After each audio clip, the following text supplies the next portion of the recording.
This is probably one of the best figures you're gonna get for $17. So this is the CT Toys Spider-Man that everybody's going crazy over right now. Admittedly, it's a justified go crazy moment because this is a really good figure. It's not in the box.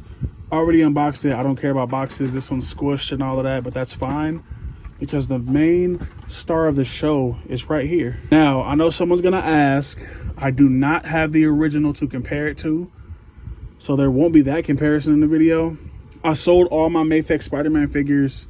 I don't know if you ever sold anything, but a guy hit me on Instagram. I was posing mine and he was like, you want to sell it? I'm like, nah, I'm keeping it, blah, blah, blah. And I just threw him a number. It was, they call it the fuck it price. So I threw him a price I didn't think he would pay. And he was like, what's your PayPal? What's your info? And I sold it.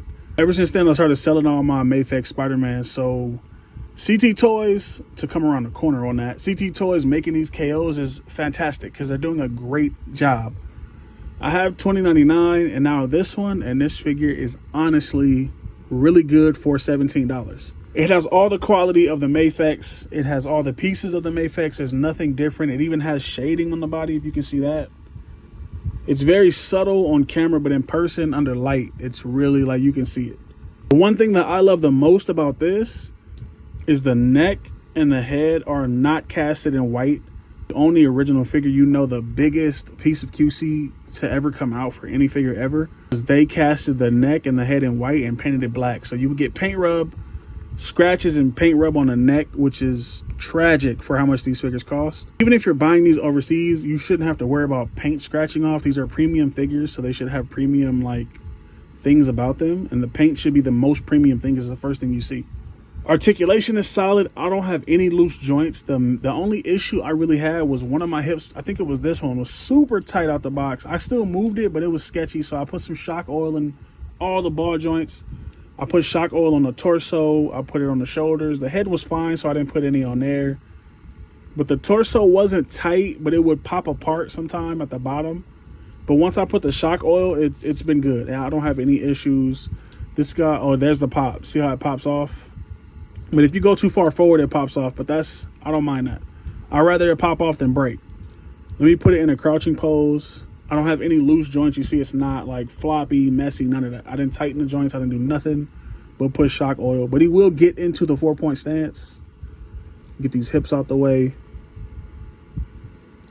He'll get down there and do everything he's supposed to do as a Spider-Man. The head will look all the way up. That's not perfect, but that's just really quick. He'll do all the stuff. Since I don't have an original, I can't compare it articulation-wise. I wouldn't want to push the original anyway. But let me just go over articulation in case you're new here. The head is on a double bent, it's like a bent double ball peg. And I like to turn mine around. I think out the box, this will come forward so he can look down more. You turn that around just so he can look up. You want him, he's going to look down anyway with the neck. So looking up is what you want. 360 on that. It will spin whichever way you need it to. Get the neck back the right way. Jeez Louise. 360 on the shoulder.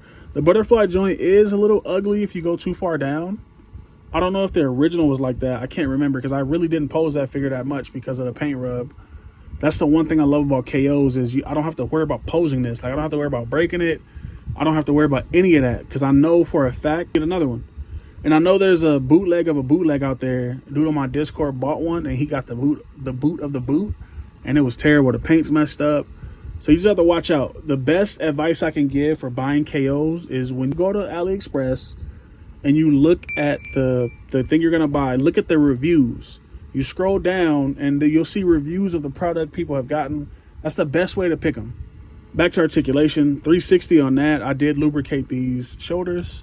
It will go up that high, double jointed elbow, bicep swivel, everything stays in place. The wrist is that up, down, left, and right hands, telescopic joints, what I call it. So it'll go any which way you want. And the hands do stay on. Here's another hand from it's the other side, but you see it stays on. It's not like flopping off. So that's a plus too. The QC is really top notch on this. I can't even knock it. Torso at the top will get that much articulation. It'll go any which way you want. I know some people's complaint was this is either too big or sitting too low, but for 17 bucks, come on guys. The lower, like I showed you earlier, it will crunch about that far before mine pops off if I go any further. For the hips, you get This was crazy when I showed this on my Instagram. You get that far up with the hips because the diaper is a soft. You do get a little drop down in there. They go out that far. Double jointed knee, almost kicks his own ass down, up on an ankle, which pops off because he comes with the magnetic feet too. But up that far, all the ankle stuff you need, and a little toe pivot. And they even painted the bottom of the feet blue. So it's just like the Mafex. It even comes with the same accessories as the Mafex, even though I can't remember what else he came with. It comes with this Peter head. That is one thing too about mine, is this black neck is kind of tight. I can get it off, but I really don't want to do it right now. But it comes with this Peter head, and he looks like he's absolutely just over everything. He looks like he's ready to crash out. And the beard is darker on this side than this side. So the paint's not perfect all the way around, but that's not even a big complaint. Like, that still looks really good. Also comes with this angry head. Paintwork is the same on both. It pops on really easy. Pops on really easy, stays on. That's probably the loosest joint on the figure, but even still, it's not like flopping around, so that's a plus. Comes with all the hands too, even the magnetic hands, magnetic feet. Comes with the backpack, all the web lines, and it comes with a little stand. I just don't know where it is. It's like a little cheap knockoff SHF stand, so I didn't even bother opening it. But I gotta say, this is a solid figure for me. For the price, for what you're gonna pay for this, and the quality that you're getting, hopefully you get a good quality one. I'm gonna give this like easily a 9 out of 10. Like, this is solid. This is solid. I hope CT Toys makes them all. Like, make them all, because I want to get them all. I will buy all the CT Toys KOs they make, because these are great. I'm not gonna knock it. I don't have a link. You can find this on AliExpress. So like, comment, subscribe, and I'm out.